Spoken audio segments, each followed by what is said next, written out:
Hello, in this video I'm gonna show you how to install Firefox browser on your XIAOMI Redmi 10C.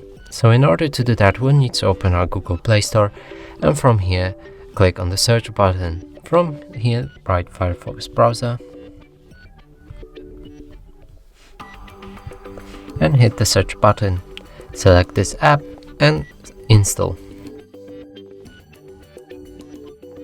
We can open the app when the installation process is over, and from here start customizing it. Pick the theme for the app from light to dark or automatic. I'm going with dark one. Pick toolbar placement from bottom or top. Change always on privacy settings from standard to strict or from strict to standard.